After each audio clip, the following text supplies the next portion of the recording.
Hello, hello, hello. This is the Go Make Things podcast. I'm Chris Ferdinandi. Thanks so much for joining me. One of the things that's difficult for me to resolve in my head is the conflict between three things. I absolutely love the web.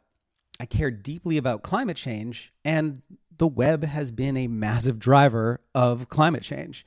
Today, I'm talking about what we, as people who build things for the web, can do to reduce our environmental impact. Today's episode is brought to you by ConfigCat, a cross-platform Launch Darkly alternative that's easy to learn and quick to set up. ConfigCat lets you manage feature flags without redeploying code. I'll be talking about them more at the end of the show, but you can learn more at configcat.com/GoMakeThings and get 20% off any plan with the code GO25. So, on to today's episode. And before I jump in, I do want to give a special thanks to Hide de Vries. I'm butchering your name. I'm so sorry. And Thomas Breuer, whose exchange on Blue Sky inspired today's post. I'm going to drop links to all that down in the show notes in the description.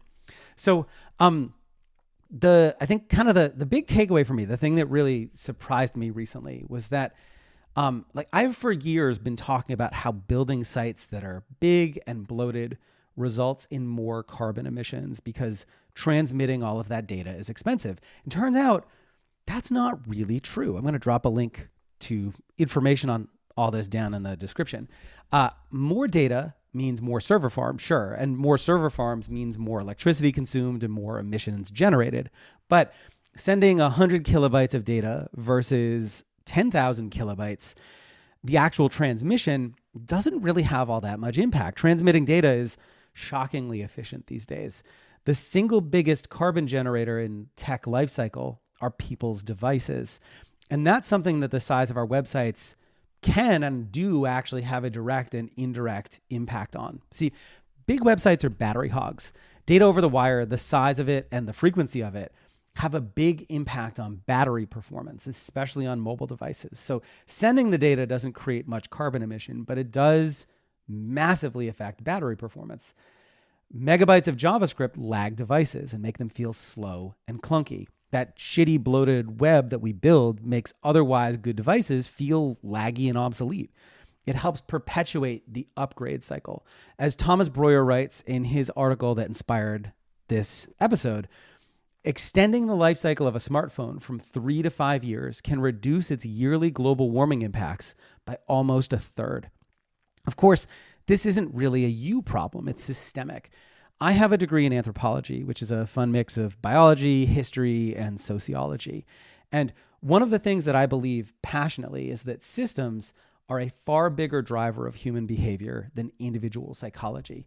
But so much of the narrative around issues like climate change focuses on individual behavior.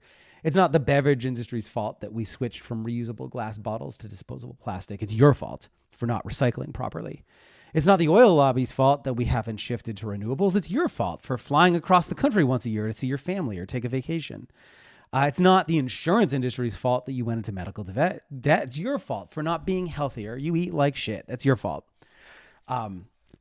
This is, of course, bullshit, right? There's so many examples of how culture tells us it's our fault, but it's not. It's not your fault. It is the beverage industry's fault. It is the oil lobby's fault. It is the insurance industry's fault. And it's Apple and Google and Facebook's fault that the web is so terrible. New every 2, your old phone was just fine until that forced software upgrade killed its battery life. Skip the case and just get a new one with Apple Care, right? It's only $30. What is that? It's like $10 a month, something like that, $5 a month. Drop your phone and shatter it. Just get a new one. Who cares, right? But a $30 investment or a more durable phone would keep your existing device in service for years longer. You could choose to use a more lightweight tool at your employer or for your project, but there's still millions of other websites built on React because Facebook convinced an entire generation of developers that the real DOM is slow and their bloated piece of shit wasn't. I want to talk about small acts of resistance. It can feel hopeless at times, fighting against the tide of systemic problems. You alone can't change a system, and that's how bad systems persist, even when lots of people recognize that they're broken. But small acts of resistance can inspire bigger change, like ripples spreading out over a pond. You can convince your team to reach for Svelte or Astro or some other static site generator, or just using plain old HTML or PHP. And doing that today can lead to a similar decision at a future employer of theirs down the road. It could become the topic of a conference talk or a YouTube video, or an example other developers point to when looking for alternatives. That's honestly how React got such a stranglehold in our industry, through lots of small little pieces of influence and conference talks and videos, and then of course a massive marketing machine behind it. But it can work in reverse too. We can do the same thing, but in reverse, for a smaller, more sustainable web. Today's episode was brought to you by ConfigCat, the feature flag service that helps you release features faster and with less risk. ConfigCat makes it super easy to manage feature flags in your code. With open source SDKs for more than 19 platforms, including JavaScript, Python, Ruby, Java, and even Rust, you can toggle features on or off remotely without redeploying your code.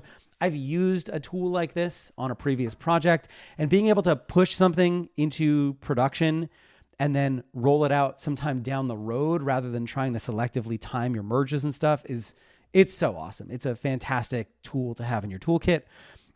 You can use feature flags for gradual rollouts, A/B testing, canary releases, or instant rollbacks, all from a friendly visual dashboard. Try ConfigCat's Forever Free plan or get 25% off any paid plan with the code GO25. Learn more at configcat.com/go-make-things and start shipping smarter today. That's it for today's episode. I hope you enjoyed it. I'll see you next time. Cheers.